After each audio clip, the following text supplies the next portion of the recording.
Hi, how's everybody doing tonight?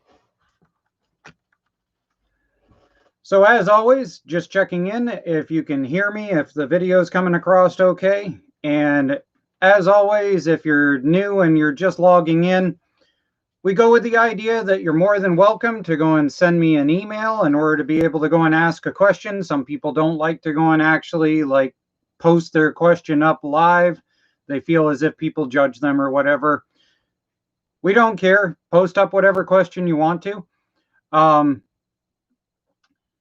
Otherwise than that, basically most of the time, if you guys post up questions, I go through the Q&A. If I have something to talk about because you haven't posted any questions, we go with that. That's basically just how most of these chats go. What do we got? We got a cool bag of Doritos. That's got to be an interesting name. I hope your YouTube channel doesn't get too big. I got a feeling you'll end up in a lawsuit. All right, let's see. All right, we got some questions coming in. All right. Mowing with Onan, what app do you edit your videos on? That actually depends on whether I'm on my phone, which is a Samsung, or whether I am on my computer. I don't tend to edit very much on my computer nowadays. Most of the time, I just do the basic stuff. Give me just a sec to fix the lights here. Oh, there we go. That's much better.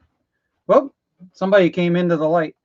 Oh yes, because I'm totally an angel. Yeah, well, whatever, angel with the little devil horns. So most of the time, I usually edit with Power Director on my cell phone. If I'm editing on the computer, I use Sony Vegas Pro. Power Director actually charges you $5 a month in order to use their service, but they're definitely really worth it. You can get them through Google. Yes, my hat is dusty. Thank you. Observations. You're welcome. Let's see. Hi, everyone. Everyone, Jesse, everyone. She's not usually home for these live streams. If I end up tongue-tied, it's probably because she's in the background causing quibbles. Anyways, back to the questions. Like you needing to clean your hat. Yes, my hat needs cleaning, apparently. MD Gaming, hello, how are you? I'm doing great. I managed to go and pick up a freebie the other day, and I got it up and running. Well, aside from the fire that you guys saw. I've actually had a lot of those opposed twins over the years end up catching fire from mouse nests. So I always am really paranoid and careful about that. It's part of the reason why the first time I start them and run them, a lot of times I'll have that upper shroud off of it, even if I thought that I cleaned it out. That one was a prime example. I don't know where the acorn or whatever that caught fire came from, but Opies just do that. Those the 16s, 17, 18s, 19s, and the 21s. But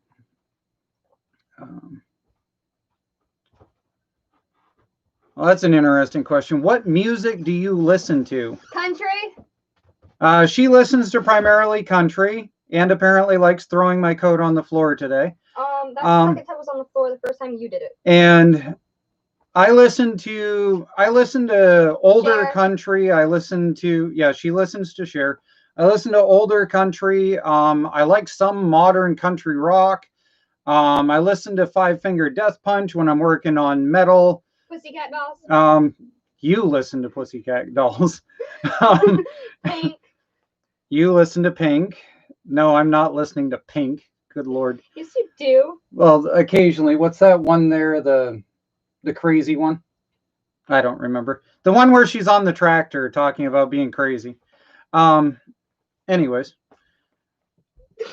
There's a Pink music video where she's on a lawn tractor driving. I'm sure one of these guys will post up what the name is. Anyways. Glad I could help. Yeah, I listen to all kinds of stuff.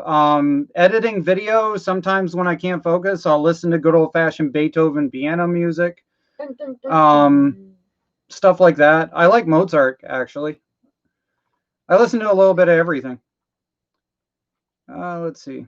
Oh, this is Spike. You don't usually see Spike in video. He's kind of a scaredy pansy. He's a mama's boy. Yeah, he's a mama's boy. All right. Do you like Troy-Bilt riding mowers? Are we talking about old school Troy-Bilt, or are we talking the new ones that are just MTDs that somebody put a red logo on? The newer MTD red logo ones, as long as they're the ones that are the rear belt system instead of the central CVT, those I don't mind. I like working on those. The Bronco series of those is pretty easy to work on. The decks are definitely easy to work on those. Let's see. Don says your son really loves following you around and learning. Yes, John is definitely a junkyard dog just like me. He likes to go and get into all of it and rip it apart and find out what's going on. I usually save like pulling engines and stuff like that for when he's around, because he likes to see how different things connect and hook up and take them apart. He has an obsession with key switches also. Locks, combination locks, key switches, anything like that, any Class B type stuff. It's for some reason his little gimmick. He likes getting into that kind of stuff. I tend to rip the ignition switches out of everything that I build for mud mowers and around the house and stuff. So he likes to collect them and play with them and put them places. May I ask what's up with the hat? Well, see, somebody started this thing about me wearing different hats every time that I do one of these live chats. So I've been trying to come up with a different hat for every live chat. And I found this New Year's Eve hat in the back of a closet. So that was my hat for this live chat, because that's what everybody started for a thing.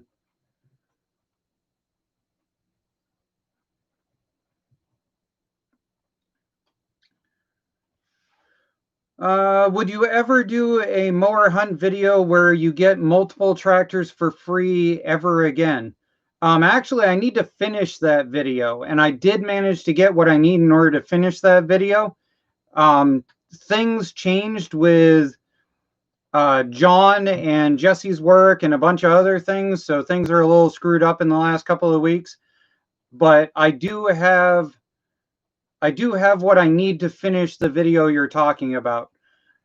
Most of the time, I actually do probably about 1 in 10 tractor hunts. I actually sometimes end up with a freebie of some sort, whether it's a dead rototiller, a dead snowblower, a dead, what do you call them, mantis tillers, or a dead lawn tractor.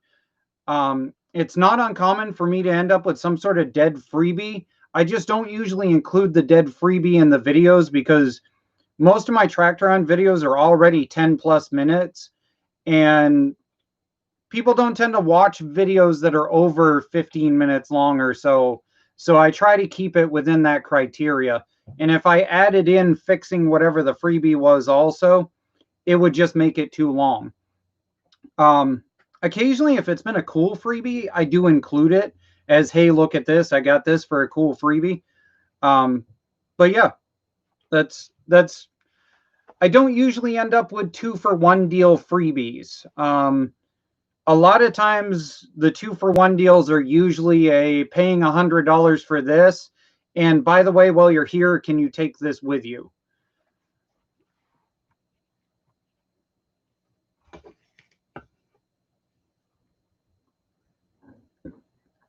Honey, the name of the pink song on the lawn tractor is So What? Somebody, Bag of Doritos said so. Okay. Thank you, Bag of Doritos. I can't remember if it was that one or if it was Funhouse. All right, let's see. Off-Road Mudmower's got a geeky question. Is the Mud Wizard suspension a whole different experience? I took my tractor to the dunes, but man, I could benefit from some front suspension. Yes, it is insanely different driving Mud Wizard versus driving a regular tractor with the pivoting front end. Um, what's what's strange when you drive Mud Wizard is like if you have a rock and you've got the front of your machine versus the back of your machine, Mud Wizard actually bumps up nice and easy over the rock, and then when the rear tire hits it, it thumps. So everything is behind you when you get hit, if that makes any sense.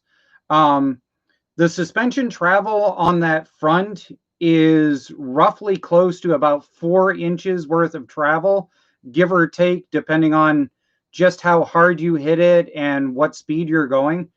If you're going in like second gear, it'll actuate up and over most like 6-inch obstacles without ever throwing you around until you actually hit the back tire. But the thing about hitting on the back tire is at that point you're dealing with the suspension in your seat. So it is a totally different experience than driving a regular machine. Was it worth all of the headache to come up with the geometry and everything for it? Absolutely. I totally intend to try to come up with a faster method and a more repeatable method to do. I think that with the video series that I did, I think that anybody with half a bit of knowledge of working on vehicles could probably duplicate it onto their machine. But I'd like to come up with a more straightforward method to build. I'm not really sure what the term is. I want to build a version that is more copy and paste than the amount of geometry that is in the one that I built. Because I wanted certain bars to come down at certain levels, and I wanted them to be parallel to each other across, because that's the way it is on a Ford ladder bar suspension. But I really honestly think that doing it over again, I probably could have gotten away with not putting those angles in if I had a planned on the actual impact angle to where the steering system is. But I'll get back to it. I'm going to go and work on trying to refine that a little bit. I actually bent one of the ladder bars in the last run with it. So that system's going to get torn apart next week. And I'll probably do a little bit on that as I'm tearing it apart to fix it. But we'll get back to that.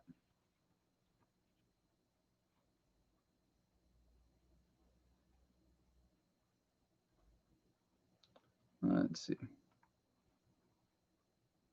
Talladega Eric Church, ever heard it?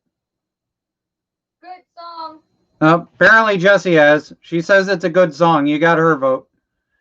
I don't know. I'm never really good at names. So, you know, I'll look it up later, but I'm not good at names.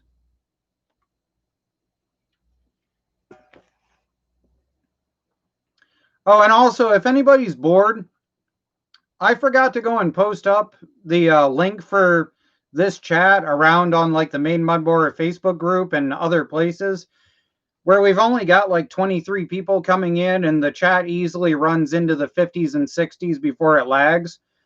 If you want to post up a link in a few of the groups, feel free. I forgot to.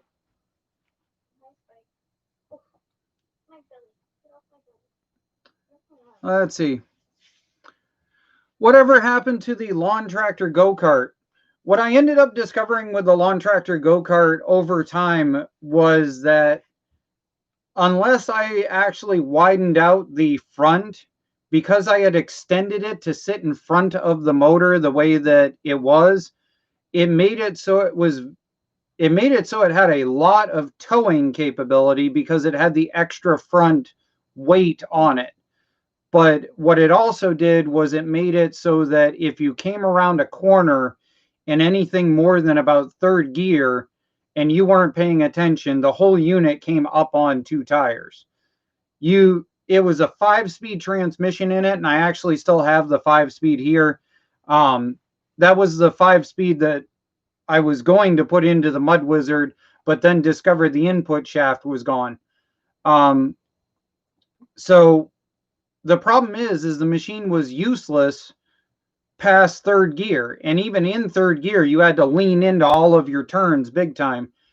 And kids just don't plan ahead on that kind of stuff. And so it became dangerous. And I decided to go and tear it down for parts for something else.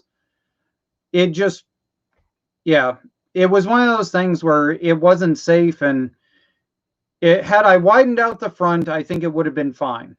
That's my takeaway on it.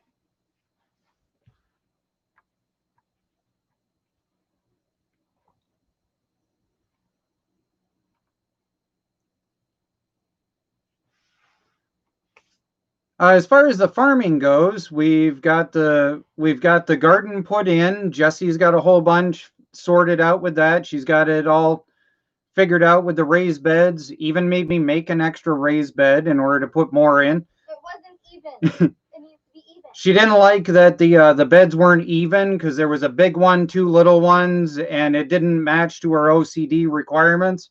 So I had to build another big one, or at least that's the runaround she gave me.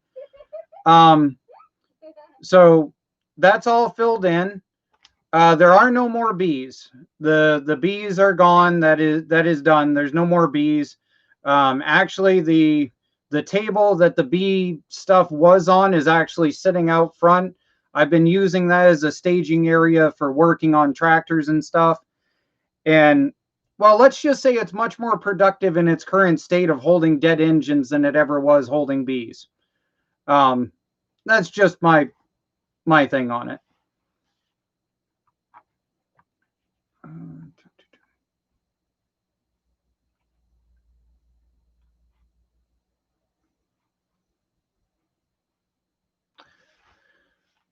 MD Gaming says, so my mower ended up getting scrapped due to the fact that the starter caught fire and completely destroyed the motor. You know, I've only managed to go and actually catch one starter on fire, and it was definitely my fault. Not saying your situation was your fault, but starters don't usually catch fire unless you either have like massively stuck valves that you refuse to go and tune, or you are starting it over and over and over and over again. Or, well, actually, there's a third scenario that I have seen burn out starters and cause them to smoke. I've never seen it make them catch fire. But if your battery is too low on amperage and you continue to try and force it, that'll make them decide to catch brushes and smoke and stuff like that. I've never had one catch fire unless I was being stupid. There's no ifs, ands, or buts. Pushing it way too hard when I should have let it relax. That's one thing that I do when I'm working on. One of the reasons why the videos of the tractor hunts sometimes take days and days and days to do is that a lot of times I will only run the starter in an attempt of 5 starts. And that's become my go-to number over the course of the last 7 or 8 years is 5 starts within an hour. If I can't get something out of it within that 5 within an hour, I go find something else to do and I let that starter settle and cool down and everything. Most of them are just solidly encased 1/8-inch steel casings that do not dissipate heat worth a snot. And so if you try more than about 5 starts in under an hour, you're going to start to overheat stuff. A lot of times the bushings and stuff that are in the bottom of the Briggs singles and stuff, they'll actually overheat and they'll melt to one side or the other.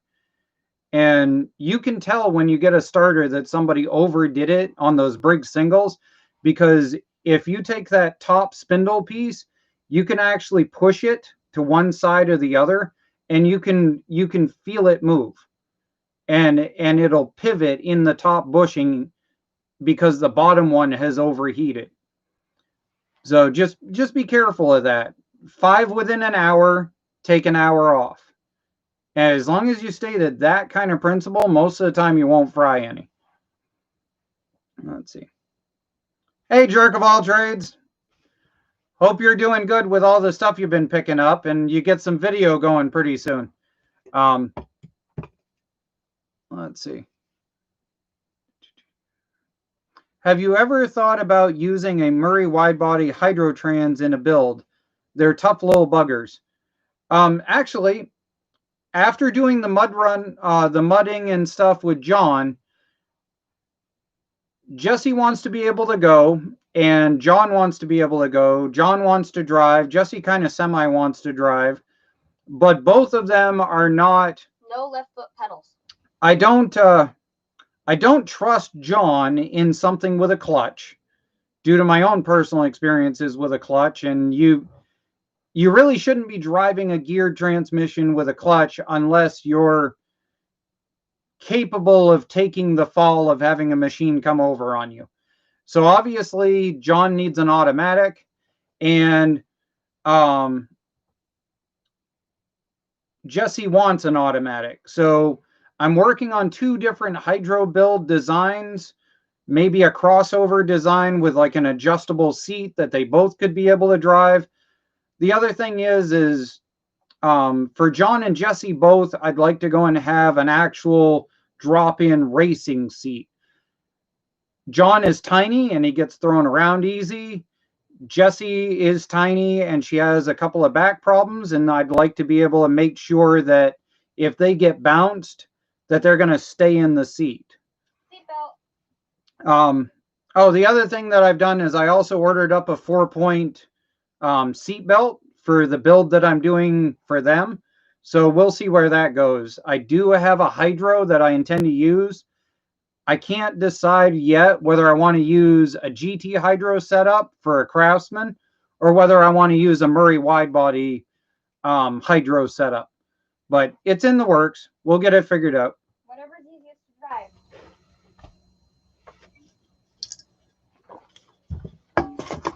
Let's see. Because my input is so helpful. Jesse says it has to be easy to drive. Yep.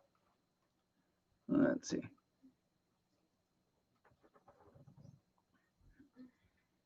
Andis, I'm not sure what all the numbers were about. Is there a chance you could clarify what that was?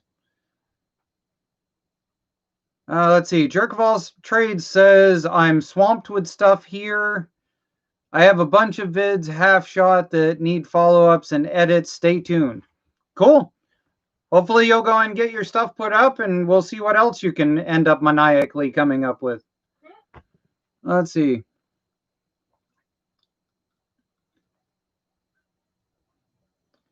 How much do I think you can shave off the heads on an opposed twin? To be quite honest, I have no idea. I don't usually tend to get into engine builds because it's just not my thing. I like running the stock setup because if it's stock, it tends to last longer.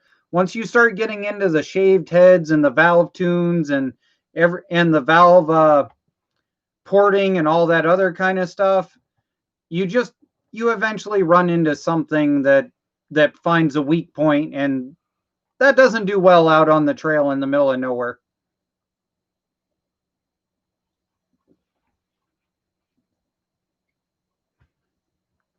Would you say if I were to do a pulley swap on my mower, would I want to mod the rear end to use oil instead of grease, or would it be fine? Okay, I'm going to 2-part answer that. Okay, and so just follow with me. The first problem to that statement is there are gentle pulley swaps. We'll word it as gentle. There are gentle pulley swaps. There are moderate pulley swaps, and then there are extreme pulley swaps. Okay? If you're talking something like just lowering the transmission pulley down from like the 8 to 10 stock down to like a 5 to 6 and continuing to keep your front just the way it is stock, I wouldn't think you would need to. To put that in perspective, the zinc locker spicer that I was running in Mud Wizard, the first video that I went out to run with Mudding Ventures, that had a spicer that had just marine grade grease in it. There was nothing in it as far as oil or automatic transmission fluid or anything like that. I built the original zinc locker transmission with nothing but marine grade grease. I use marine grade because you're putting it underwater. Marine grade will shed water and it'll bind to the gears even if you get water in the case. So that's just another side note to go and have there. The other thing is, if you're dealing with runtime is your next thing. Like, we ran for the first time that we were out there, we were running for probably about 3.5 hours on the trail. By the time we hit about 2 hours in, you could actually smell the grease burning off in the transmission. If I had have had automatic transmission fluid in it, I would have made it way past that 2-hour mark without any issue, which is what I ended up putting into the MST 205 that's in it now. The MST 205, I run 1 tube of marine grade grease, and I run the rest of it as automatic transmission fluid or gear oil, depending on what I happen to have on hand at the time. The other thing is if you've got bearings and gaskets, you can run thinner oil. If you only have your seals on your transmission, if you try to run automatic transmission fluid, it's going to drain out over time. But if you run bearings along with the axle seals, the grease will fill up the edge of the bearing on your inner side and you won't end up with the leakage. Just so time and severity of the pulley swap are your two key factors there.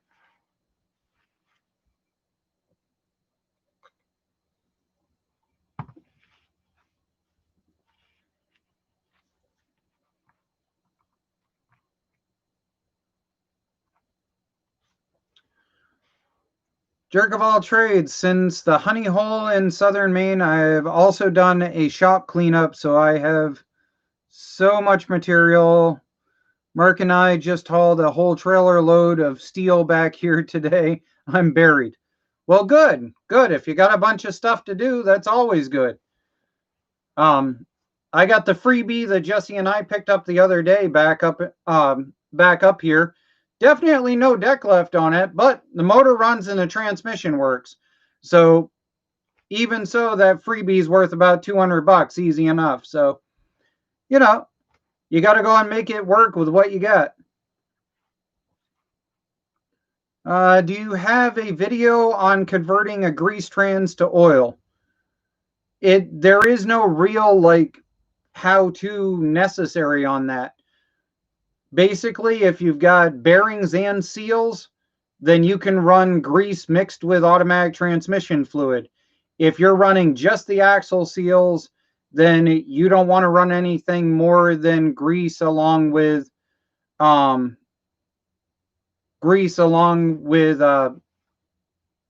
oil. It's that simple. And okay, well, I guess in the aspect of like filling it up, when you pop your transmission apart, we're going to pretend this is the bottom and this is the top half. So when you have it set out, you want to fill just underneath the line of your bottom half. You want to fill it up to just underneath that line. You want to have this place level. and then seal your top half on. And that leaves the air and the expansion stuff and things like that. That way you've got the room to work from. Let's see. So Andis, I've been watching you post up a bunch of numbers and letters and stuff like that. If you don't actually ask a question, you just keep garbling my chat, I'm going to end up muting you and banning you. I have no issue with you asking a question, but please quit posting garble. Let's see.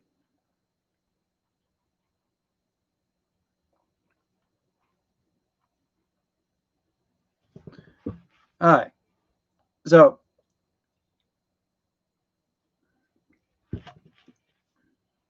oh yeah, that was the other thing that we did while we were out on that last one. John had this little bugger that he was using. So, as you saw in part of the video, he was kind of bouncing around and all over the place while he was holding this thing. So I'm not really sure exactly what kind of video we're going to end up with out of this, but I'm probably going to sit down with him and pull the video and let him talk with me about how he wants his video edited up. And if there's enough of it that's not jumping around like a Jack Russell Terrier after a rat, then we'll post up another video that was shot by John and see how that goes.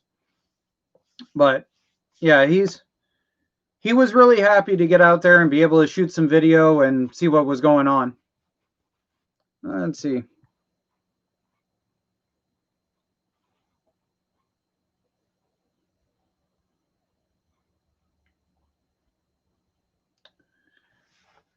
Murray Mountain says, I just put it all together without oil and fill it 24 hours later through a fill plug. Yeah, there's no reason you couldn't go and do it that way. But outside of machining in a fill plug and machining in a drain plug, as far as the average Joe and their average setup is concerned, you get the idea. Let's see. Moving to Maine, what's the best piece of advice on living there? Moving to... Wear layers. You can take something off and put something back on. Are you going to come out and talk? No. Oh, okay. Jesse in the background says, wear layers, learn how to go and dress in layers. This time of year, that definitely would be something that I would say she's correct on without any issue. Depending on where you're coming from. Okay, I'll tell you a little bit of a side story here, and then it'll make sense as far as that's concerned. When I was a waiter, when I was a teenager, I used to work at a restaurant that specifically was aimed towards tourists. Specifically towards tourists that were coming up in order to be able to order up lobster and stuff like that. And towards the end of dealing with them, if they were nice and they were playful type customers, I used to walk up all the time and I used to go and say, so just joking around, if I was able to be within one state of where it is that you actually live, what's the chances you would double my tip? And a lot of people thought it was funny and kind of a gimmicky type thing. And it ended up getting me a lot of tips extra.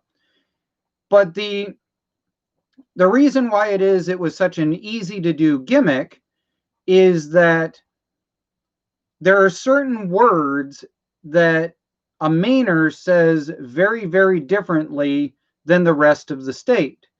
There are also certain words that are very noticeably different in how somebody from certain regions pronounces them.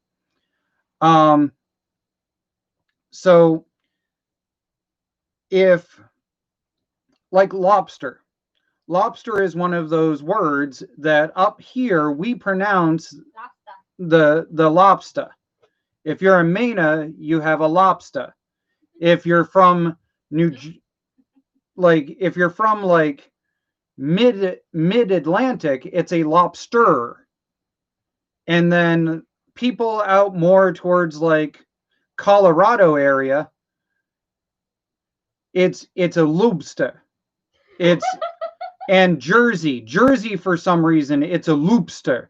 I don't know why in the world they pronounce it that way, but the Jersey accent comes out as a loopster, which you have to be careful with Colorado-ish type area also.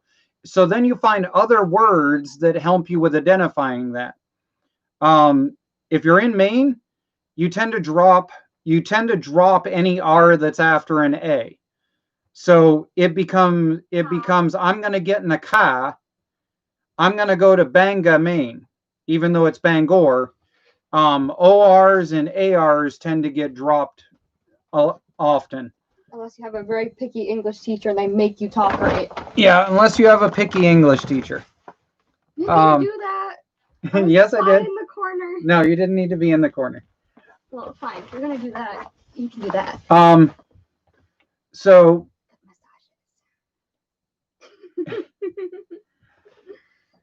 the other thing that definitely is noticeable in Maine culture versus dealing with other cultures is we don't talk about the weather the way that other cultures talk about the weather, I think. With like I don't know, like when we talk about snowstorms, there's snow and then there's blizzards. Yeah, there's like snow and then there's blizzards. Like I've said it before in video. We don't gauge snowstorms based on inches. We gauge snowstorms based on How slick it is. Yeah, shut up, go to work.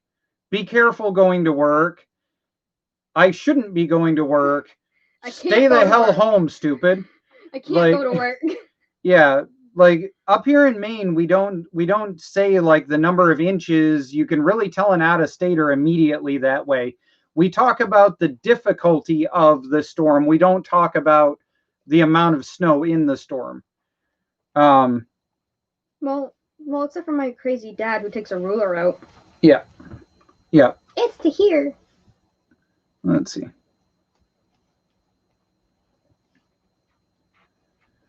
Thank you. I'm moving from Mass, so I understand the accent. Whatever you do, change your license plate. Yeah. Change it before you come up here. Change your license plate. Order one and order one the moment you get here. If you have a Massachusetts license plate, everybody's going to hate you preemptively. Massachusetts, Rhode Island, New York. If you have any of those three, immediately change your license plate the moment you can. Seriously. Yeah. Massachusetts people are not liked up here, and there's actually dealing with the cornhole virus right now. They've actually had people from New York, Massachusetts, and stuff have ended up filing police complaints on some of the more delightful gun-owning rednecks being overly go back to your own state. How's that for an answer? I think that's probably the most PG way that I could potentially say that. I can't wait to own a gun. Yeah. So just saying. Yeah, Jesse wants, what do you want? You want a Wesson revolver? You want a revolver. Yep. Jesse wants a revolver. What do you guys think about Jesse owning a revolver? A purple one at that. Yeah, she wants one with purple grips and all that kind of fun stuff. All right. Oh, move up during the summer, not during the winter. Yeah. Massachusetts person. Let's see. Let's see. Moving to Maine, advice I would give. Pack bug spray. Yeah, but well, bugs. I'm convinced that there's a different breed of. I'm totally convinced there's a different breed of black flies in Maine than there are in any other state. Like black flies in Maine, you either get bit and chewed up to all oblivion and get turned into Swiss cheese, or they don't care that you exist. Like every once in a while you will get that one person, which I'm one of them, that can stand in a swarm of black flies and never, ever, ever get bit while everybody else is getting turned to Swiss cheese. I hate Swiss cheese. Like they're particular. I have no idea what it is. I wonder if it's my blood type. Maybe. But yeah, black flies up here in Maine, they're vicious and they either love you or they hate you. Let me see. Moving to Maine advice. Over plan for your first snowstorm. Over plan for your first snow season, and then adjust accordingly the next year. And That's a good one. and what I mean by that is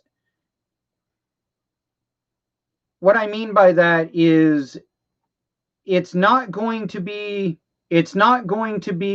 the December snowstorms that really gear you up for what it's going to take to survive.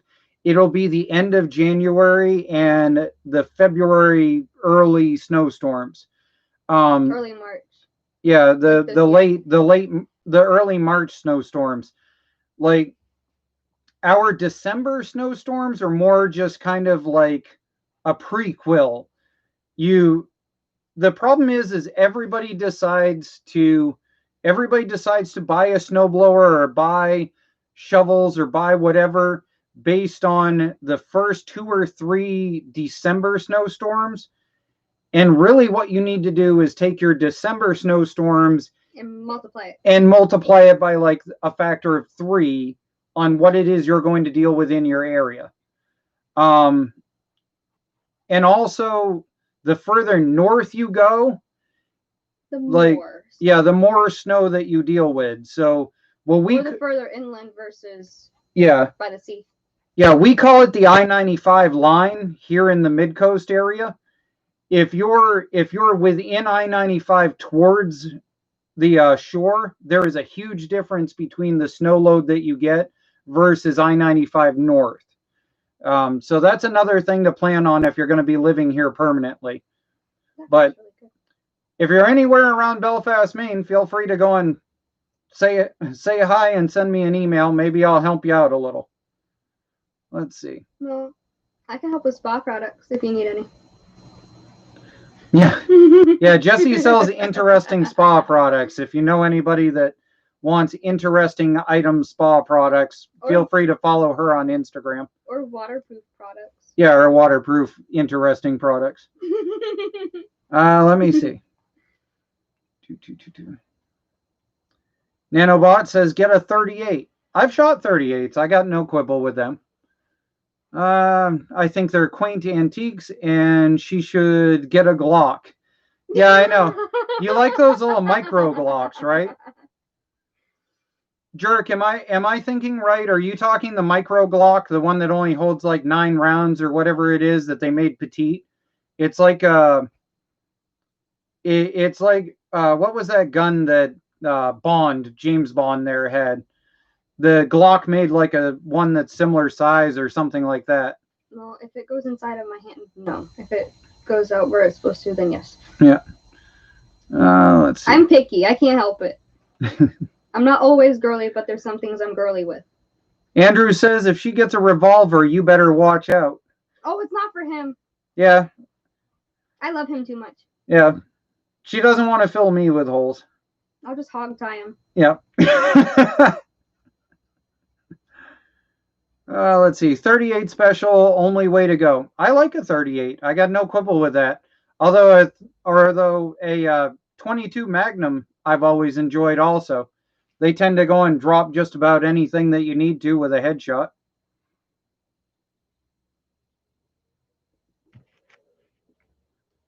Jerk of all trades says the Maine black flies carry little chainsaws. Yeah, that's another thing about dealing with black flies. Black flies target a spot. Mosquitoes hunt by infrared. Black flies hunt by scent. And so if you get, I think I've actually got one here. Yeah, right there. I don't know if you can see that. Right there. what'll happen with the black flies is that if you cut yourself, you nick yourself or something where there's a blood spot that they can smell, you're the person they're going to chew up the most. Black flies actually will target a blood spot and they'll actually group on it and maul that one location. So you don't get a bunch of bites. They specifically maul one location if they can get to it.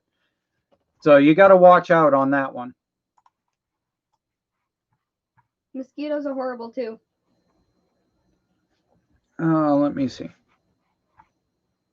They live in stagnant water or grow from stagnant water, whatever. So be careful of your water sources. Let's see. My neighbor used to use diesel fuel as bug repellent. Actually, there's a lot of old timers that swear by WD-40, and WD-40 actually the newer style WD-40 is actually fish oil. And sunburns, you can actually stop sunburns with WD-40 because it's fish oil now. You can also use WD-40 in order to subdue welder burns and things like that. It's fish oil. It's not a petroleum product anymore.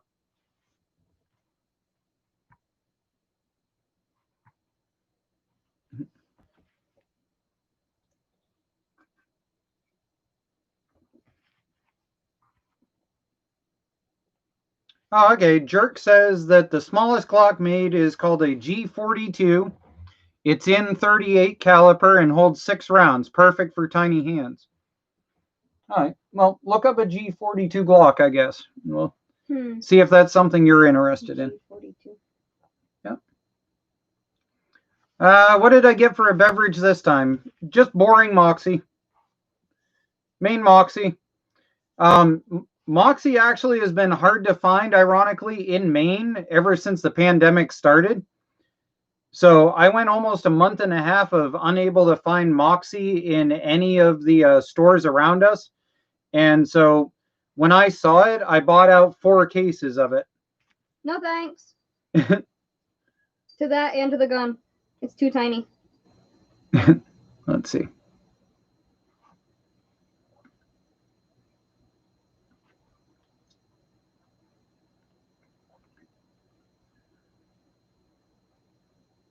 Let's see.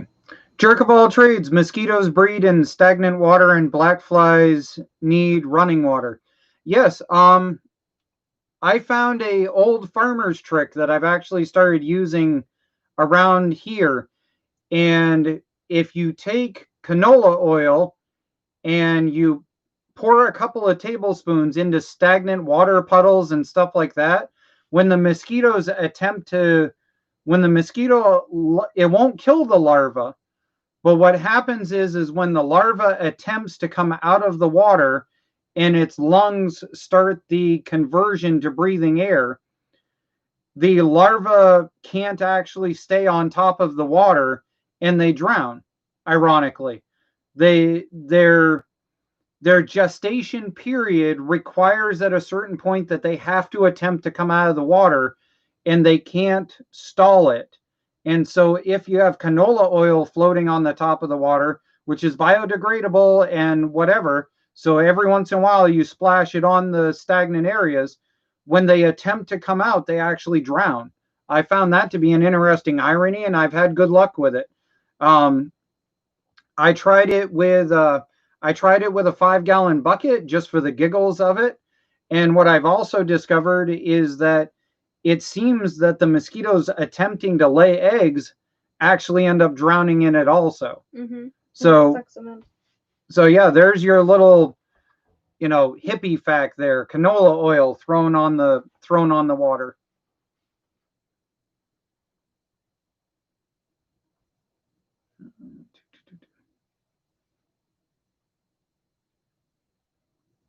I've heard a lot of stuff about Moxie. What does it taste like? Like crap. She doesn't like Moxie. I think they got that. Moxie. I don't like Dr. Pepper either. Yeah, see. Or Pepsi. what I like in Moxie too is if you like Dr. Pepper and you don't mind Dr. Pepper as it gets a little bit on the flat side, that's what I like in Moxie too. Moxie's like a Dr. Pepper with about a third of the caffeine in it. That's the easiest way that I can explain it. On a little side note, I discovered the other day that Amazon actually has Moxie products on Amazon, and you can actually drop ship a case of Moxie anywhere in the United States. So if you really honestly are that interested in trying a Moxie, you can go on Amazon right now and you can drop ship a case of Moxie. I think it's like $25 though.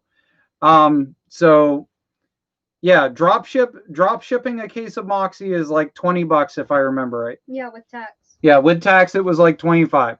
So free shipping, $25. You can drop ship a case of Moxie, which is a 12-pack, anywhere you want in the United States.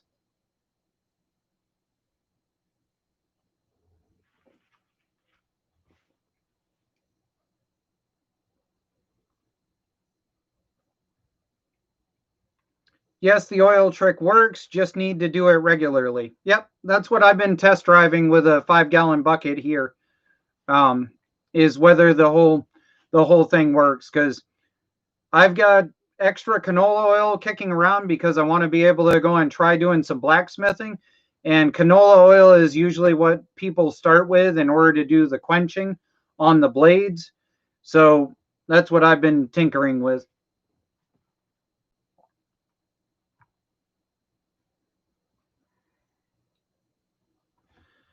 I don't know why, but I think it would be interesting to hear your opinion on Whistling Diesel. So I like the smell of diesel. She likes the smell of diesel. Okay, so I'm sure everybody knows, since Whistling Diesel has like 1 million subscribers, who Whistling Diesel is. Okay.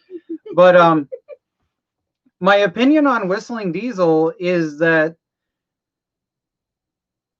Whistling Diesel is a very blatantly bro code in it for the money YouTuber. There's no ifs, ands, or buts. He does it for getting the views, to antagonize the comments, to be able to go and make money. And I really can't fault him for that. As far as him and destroying the vehicles that he buys, it's his vehicle. Nobody's getting hurt. And I started watching YouTube back when Dave's Farm was a thing.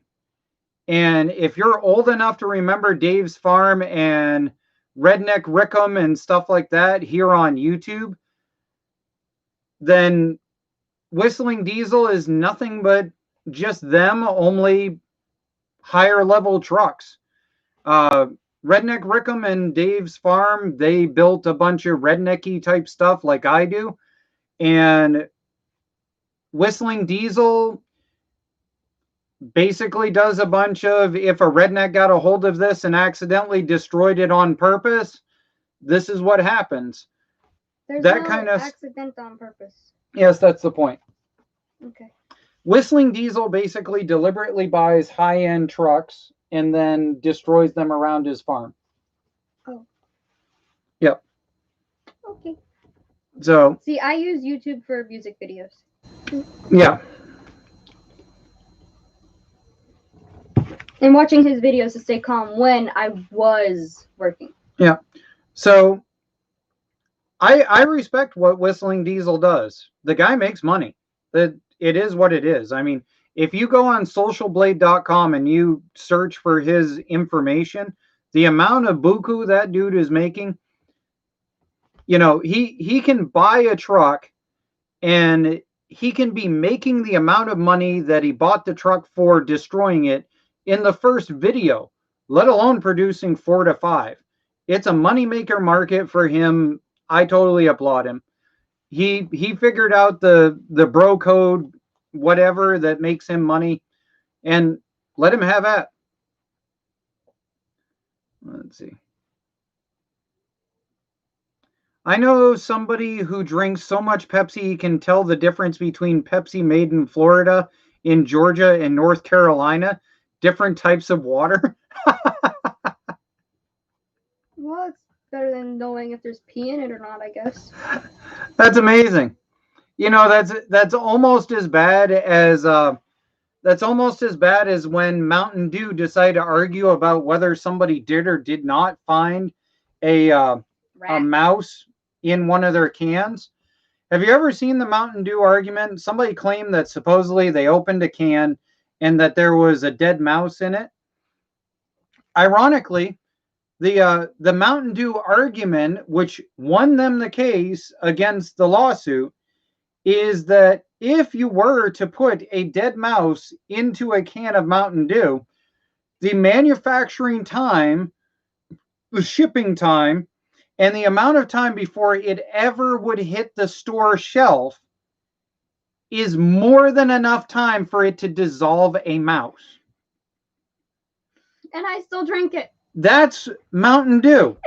They won the case based on the idea that their product could kill a mouse. Could dissolve a mouse to the point you wouldn't be able to find the bones in the can in the first place.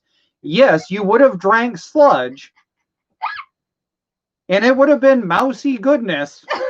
Mousy protein. Mousy protein drinks, yes. Somewhere there's a vegan throwing up. So it would have been a mousy protein drink, but it would not have had any bones in it. That is a heck of a lawyer's argument.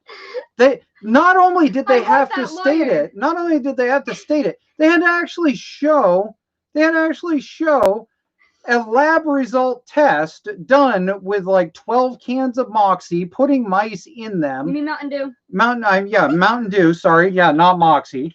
Whatever. I got Moxie in front of me. They had to actually show up and like show the lab results and everything. And the saddest part was that they proved that it takes almost a week before the can would have hit the store shelf, and that the mouse would have been gone in 3 days. Yeah, there's all kinds of soda stuff that's interesting and weird. If you take original Coca-Cola, you can use original Coca-Cola on chrome to be able to scrub rust spots, and then you go back over it with Windex and you can polish chrome. Mm-hmm. If you use Coca-Cola, wipe it down, polish it with Windex, you can polish chrome. There's all kinds of things you can do with soda. But yeah.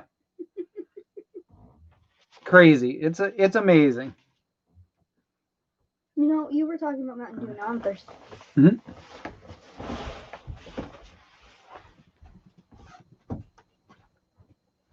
Let's see. Oh, he's currently messing with a monster truck over on Whistling Diesel. That's a Ranger. Yeah, it's actually really common, and I love you. People like to go and put Rangers on top of the bodies because they're so thin that they can work with everything. I love you. You cleaned the fridge. Yeah. And stocked my sodas. Let's see. Hi, Jerkaball Trade says use a ball of aluminum foil with Coke on chrome for polishing and cleaning. Interesting. I'll try that. A ball of aluminum foil. Isn't aluminum foil that ball thing that was all on the trend there, where they were like deliberately pounding it in order to polish it to make one of those chrome balls or whatever? Wasn't that stupid trend that I was watching? I bet most people don't realize that that's a boredom trick from jail. That's. You really shouldn't call trends stupid. You might hurt somebody's feelings. I don't care if I hurt anybody's feelings on trends. But yeah, that polished aluminum ball thing, that's actually a boredom thing from jail. That's where that trend comes from. They're working on something that people did in jail to keep busy. Always found that to be interesting, the number of trends that start out in jail. I have another adult stickers order. Okay. Let's see. Just so you know. Mm-hmm.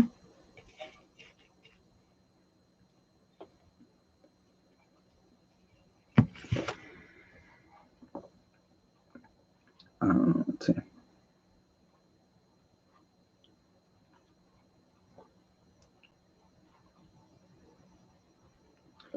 So he ended up rolling over the ranger into the swamp. I'm going to have to go back and find that video then. That sounds interesting. Let's see.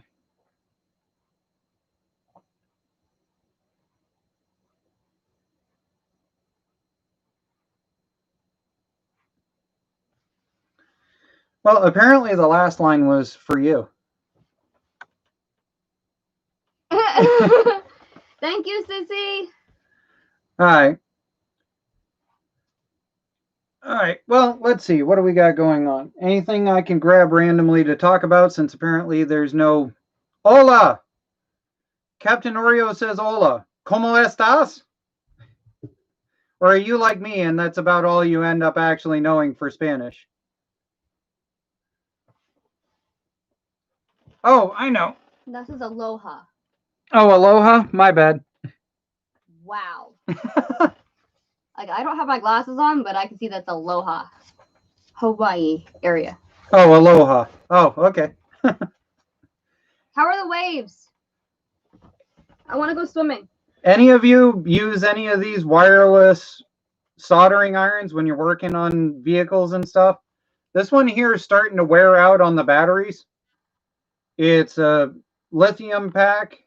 They're not a replaceable. There's some proprietary stupid thing. But I need to go and get a new one. Just figured if you guys happen to have these, if you have a product that you like. Oh, I put that in there wrong. There it goes. Good job. You fixed it. Good job. Let's see. Let's see. The video where he rolled the Ranger was called Kill Wheeler Attempts Sinkhole. Awesome. I'll go back and I'll take a look at it later. Yes. Do you like cola? Do you like cola like the corn star? Do you like cola like the corn star? I don't know what cola the corn star is. I actually don't like cola, if that's the question. Pardon you. Yep. What? You burped again and just continued. Well, yeah, talking. it's soda. It's got burps in it. Hi, Ella. Oh, apparently we got Ella. This is Ella. You guys occasionally see her in videos. Ella. Let's see. I was like, nope, I'm out of here. Let's see. Is it worth fixing a blown head gasket on a 17.5 yard machine? I'm assuming that you're dealing with a 17.5 Briggs. If so, the blown head gaskets on those really don't take very much to deal with. If you've got a die grinder with the sanding heads on it and an air compressor, you can literally do that head gasket swap in probably less than 30 minutes. Getting the valves retuned on that head gasket swap actually takes you more time than doing the head gasket swap usually does. So the other thing you got to remember when you're doing that head gasket swap and you're doing the valve tuning is that the Briggs single was designed to have its valves tuned while it is cold. It wasn't designed to be done while it's warm, because the steel rod expands and it causes the valve timing to be wrong during the cold start. So take your time and do the head gasket. It is worth it. Let's see.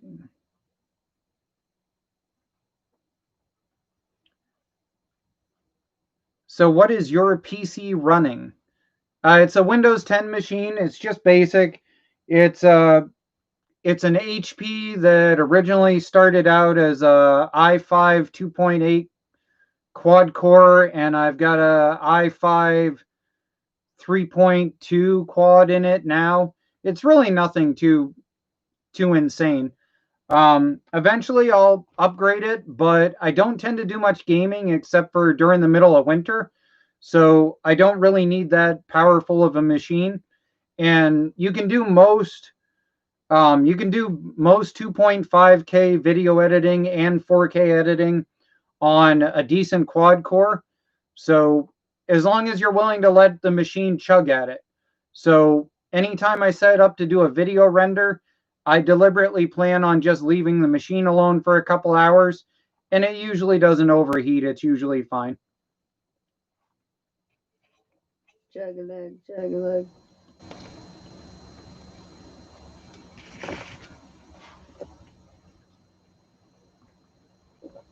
Hunter says, I wish you could like comments on live streams.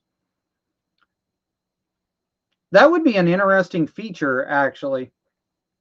It would be interesting if you could like the comments on live streams, because then, like, if we got overwhelmed with comments, I could be able to at least go for the top liked comments. That would be an interesting thing. As I get bigger in YouTube and I finally clear that 100,000 subscriber mark, maybe I'll send them in a notice saying, hey, this would be cool. Let me see. Are you the guy on the Monopoly game? I wish. If I had his kind of money, I wouldn't be a YouTuber, though. I wouldn't have to work. And my beard would be a slightly whiter color. No. None of that. Let's see. Live a Baby says, it's really hot today. I have a bad rash, too. You have a bad heat rash? Is that what you mean? Tea tree cream. I sell it. Yeah, actually, you should check out her. You should check out her Instagram. She actually she sells products that would help you with that. Actually, wait a minute. Where is it?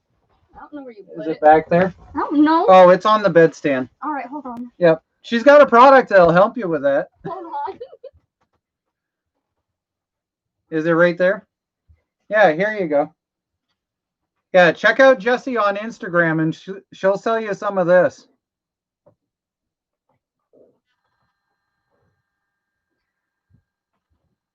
Yeah. That or this. Plunk. Yeah, that or tea tree cream. Okay, wait a minute. All right, so I'm gonna read this, but due to YouTube's bad words list, I might have to go and say blank for a couple of things, but I'm sure you guys can fill in the blanks. So the product is called Happy Sack. Keep your balls fresh and dry with Happy Sack. This easy to apply lotion quickly dries to a powder, keeping your something area feeling fresh, dry, and smelling clean. The natural powder creates a strong barrier against unwanted sweat, so you can always perform your best. Your blank will love you for it. It's good on feet. It works really good on feet. That's what I use it for. A lot. Well, as far as the question of does it work on beavers too, I don't think so. I think it's just for masculine areas. But yeah. Let's see. That's you, right? Yes. All right, there you go. See if I can get it to focus. Wait a minute. There you go.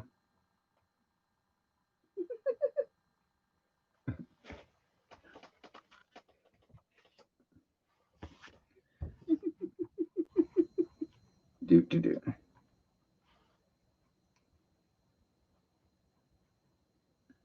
Hi, I love your videos. Cool. Thanks for joining. If you have any questions, feel free to throw them up. Feel free to go and ask anything that you'd like. If I don't happen to want to answer, I just won't read your question. We're going to be going for another, well, I'm going to be going for another 20 minutes or so. Jesse's got to head out to an appointment, but you got about 20 minutes left. It is that time. Dang it. Let's see. Josh says, I picked up a 2008 yard machine with a 46-inch deck. So, okay, so that's the tri-spindle deck. A 20 horsepower Briggs Intech that has a blown connecting rod. It will be getting a new engine. Cool. I've seen a lot of those. Is that, let's see, yard machine. So is that the yellow hood with the green fenders and deck series? Because just so you know, if it is, those are actually the same exact thing as the white GT tractor of the same years with the really ugly white bug-eyed with the maroon backing. Nope, it is all red. Interesting.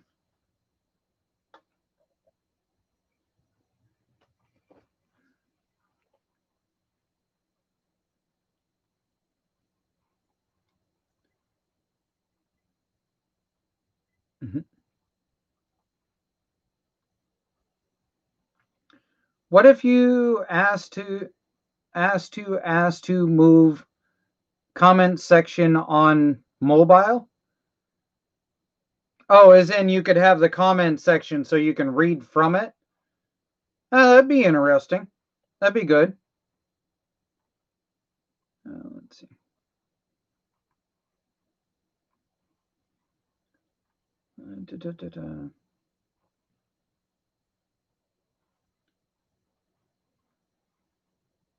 Oh, Hunter got it right. The yellow and the green one is a yard man.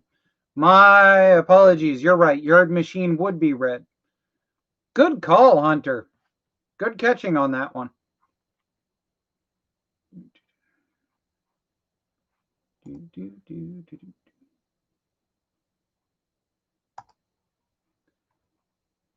And let's see. Okay, so we'll get rid of the unnecessary stuff. There we go. We'll put somebody in timeout. There we go. Let's see. Who'd you put in timeout? Oh, somebody that was asking some inappropriate questions. Oh. Will I be collabing with Fearless Front again? No, thank you. I ended up with enough of having my ideas and other people's ideas stolen and credit taken and everything else. I'm quite fine with my current situation. No more collabs with Fearless Front. That was enough. That was enough for, yeah. That was enough once. Okay, I'll be good and go do my application. Okay. Ugh. Let's see. Love you. Love you. Wish I didn't have to work. I know. Have fun. Leave my butt alone. It's mine. Let's see. Hi, folks. I need to purchase a new lawn tractor. What brands do you recommend? Husqvarna, Cub Cadet, Kubota. I think it really depends on how much you plan to use it for and what your price tag is and a few other things. I mean, Husqvarna makes a lot of machines that are geared more towards, you know, the average 2-acre mowing type user.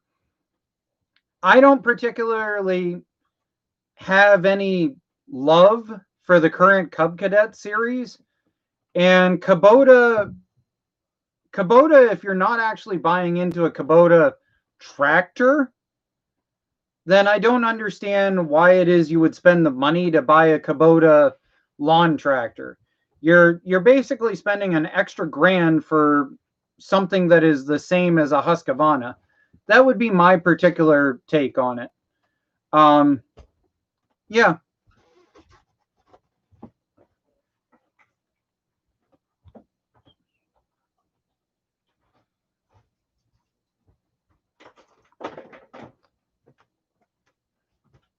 So the burning question on my mind, AMD or Intel?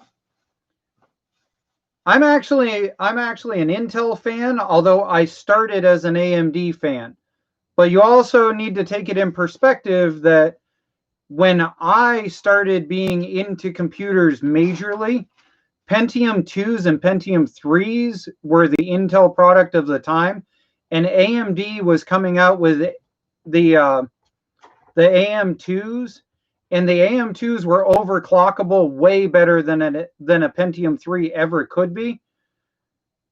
But then later on in the current generations, Intel just basically became far more stable, and I stayed with them. But that's my take on it.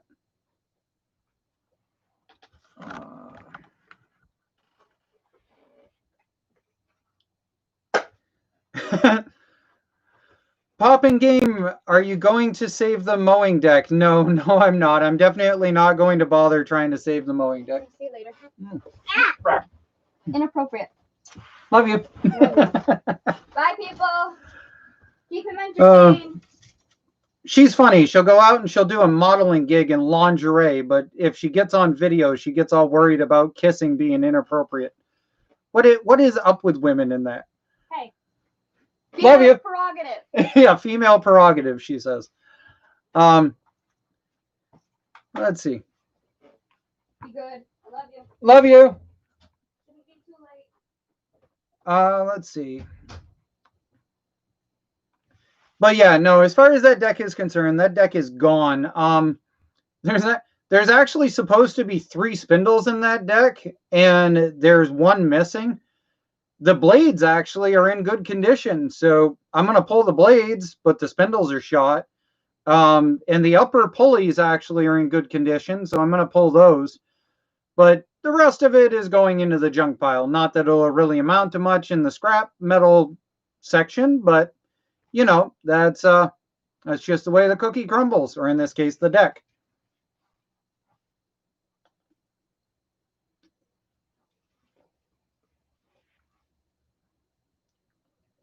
Let's see. Are Aries YT12 good? I don't recognize that one off the top of my head. I'm sorry. You're welcome to go and throw me an email if you want with the series number, and I can get back to you on what it is I think on it. And like I said, you guys are more than welcome at any point to go and send me an email through the Maine as in the state, Maine Mud Mowers at yahoo.com. Maine Mud Mower, sorry, at yahoo.com. You're more than welcome to send me an email anytime. I check it about 2 or 3 times a day usually, unless I'm taking a day off. Let's see. But yeah, as far as the lawn tractor thing goes, you know, the other thing that you got to realize is that when it comes to lawn tractors, you need to do your research on what is essentially a rebrand. So, you know, this is a tape measure, and this is a generic rebrand tape measure. So all across the country at every discounty type place, they look like this, but they've got some other Chinese type company on there or something like that. You need to watch out for what is a rebrand tractor versus what is actually their brand. And like, if you get one of the little red Craftsmans that has the forward neutral reverse shifter, those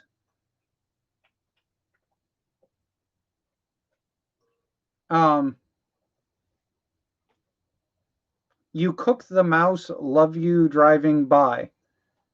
My girlfriend just said, oh, geez. Okay, story time in a sec. So if you get one of those, it's not actually a Craftsman. It's no different than a Yard Machine, a Yardman, any of the other ones. They just put a different logo on it. It's the same exact thing as a Toro Bronco that they sell for $300 less. So you need to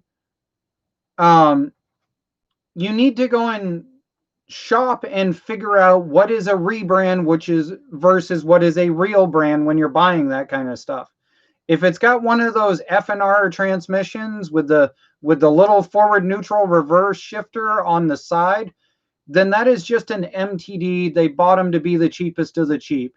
And at this point, Craftsman has one. Craftsman has one. Cub Cadet even has one.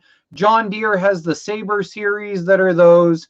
You're paying extra for the name when you really could just go and buy a cheap little Walmart yard machine, which would be the same thing, just a different logo. Hydros are definitely better if you're going to be doing it long term. Make sure it's got an actual hydro and it doesn't have one of those stupid F&Rs in it. The F&Rs over time just are not worth investing in. And the other thing is make sure that it's got real frame. If it has a real frame, that's very different than a stamped steel frame like the MTDs usually tend to use.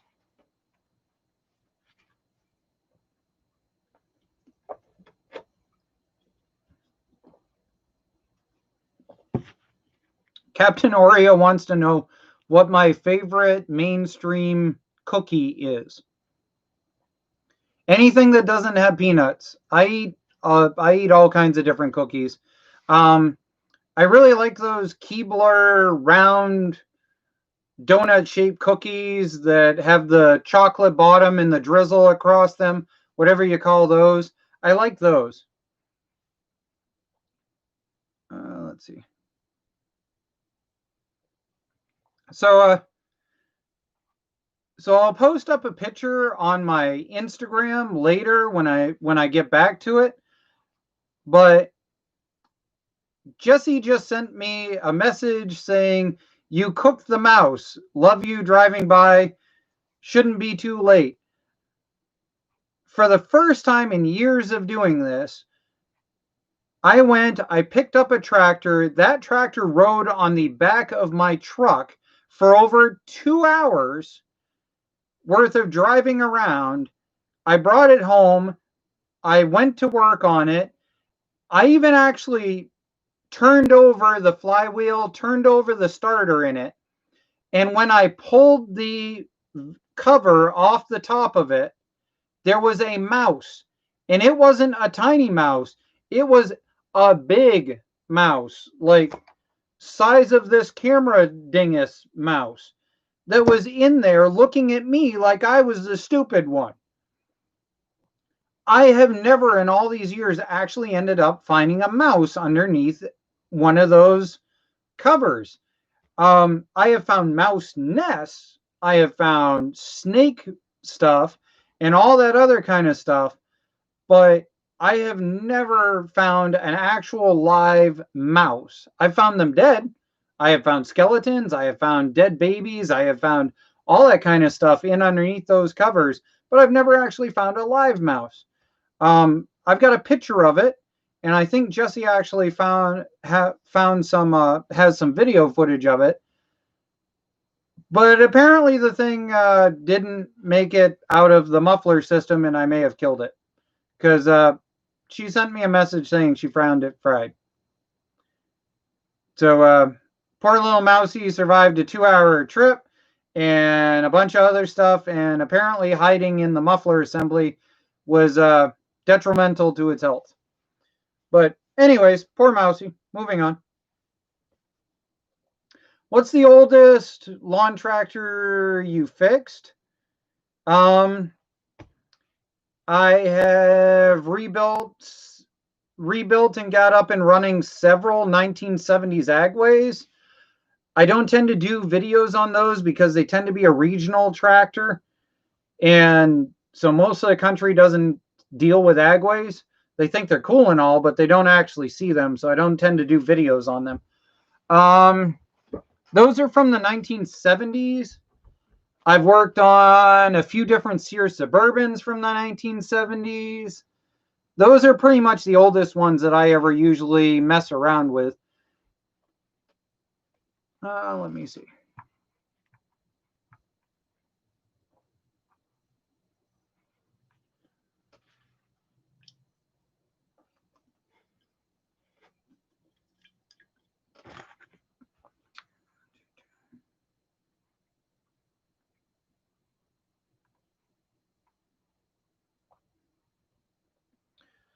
Hunter says, I started my Kohler Magnum last year and was using it when I smelled something burning, took off the shroud, and there were 2 mice freshly shredded to bits under the cover, along with a large nest.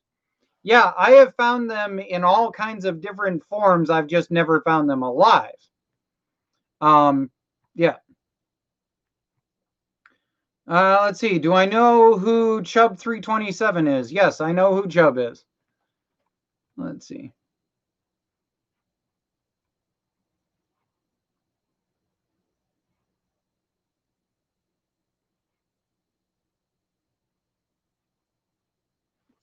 Nanobot says he likes to go and flip lawn tractors like I do. That's cool, man. I mean, if you got a skill, put it to use. Make some extra cash.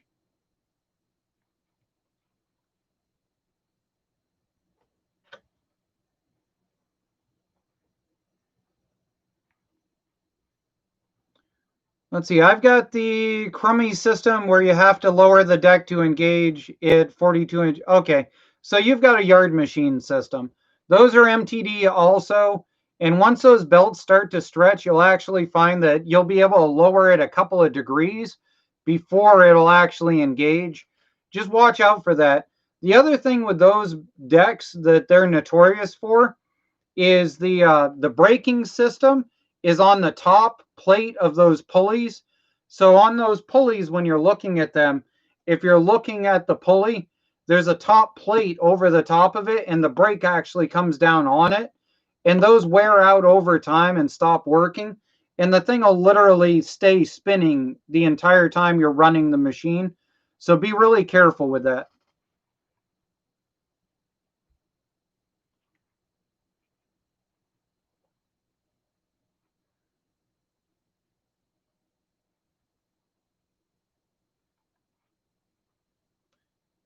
Yes, the mouse that apparently got fried is the same one that apparently caught my newest freebie on fire.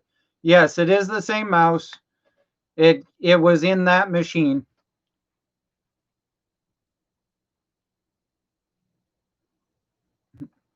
All right, well, couple more questions and then we're going to call it good. I've got some more work to go and get done because we got other video stuff we're working on right now and a extra project I'm trying to go and put together.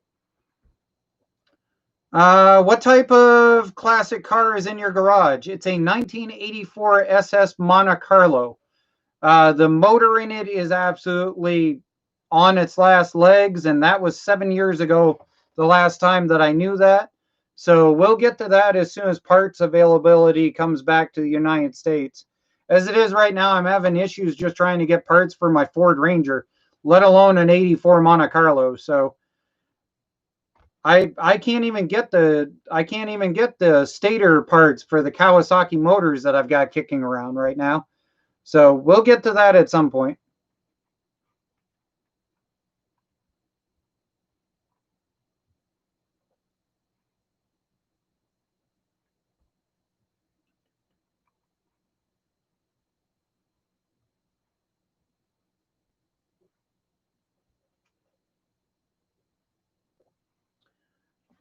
Okay, I'll answer the question that comes up all the time, just for the heck of it.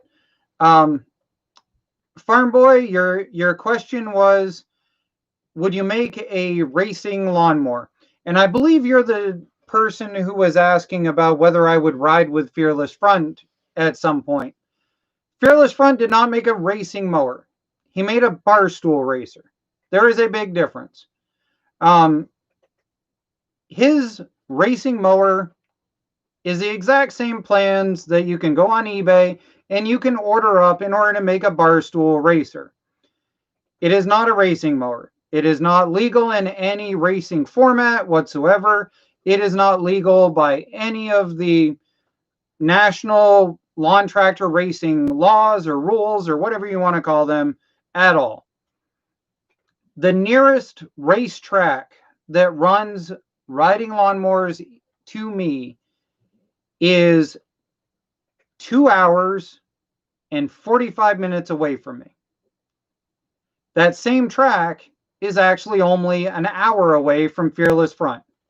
So if his racing mower was really a racing mower, it would have already been on a racetrack years ago. There is a go-kart track that is opened that is about a 45-minute drive away from me. If that go-kart track decides to open a dirt track oval on the side in order to do lawn tractors, yes, I would love to build an actual racing mower, and a real racing mower, not a barstool racer, a real mower. It's the problem with the state of Maine is that we only have a very short season for most racing seasons.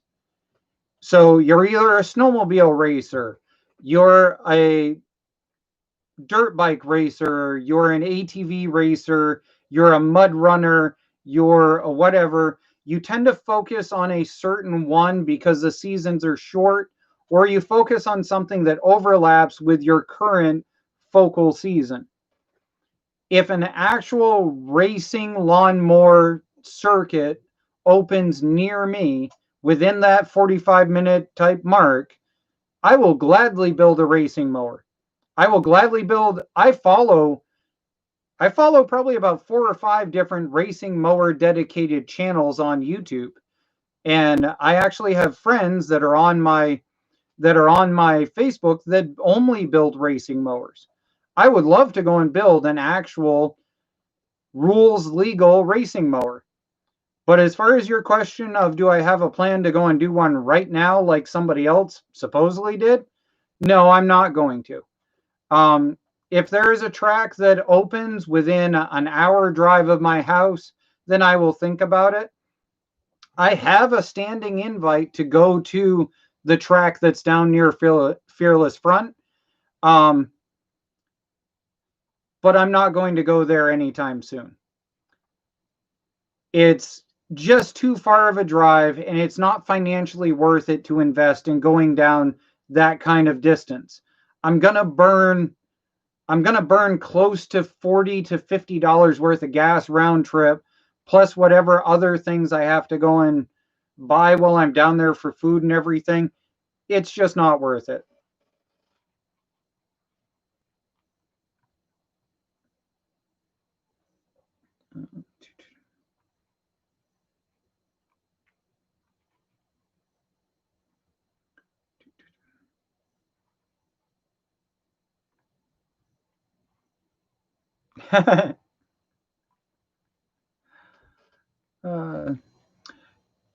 Well, as far as your friend being upset that I bought an HP, actually, this HP is a mongrel.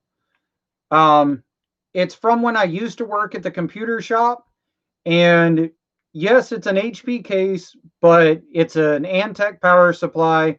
The CPU in it has been personally upgraded twice.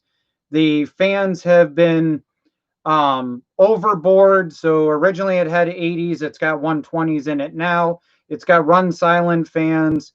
So yes, your friend can be upset that I bought an HP, but it definitely isn't an HP by any standard now. But anyways, so we're at that point. I'm gonna call it a night. I have officially run out of 2 hours worth of Moxie, and I'm running out of my Moxie as far as my voice is concerned to be talking.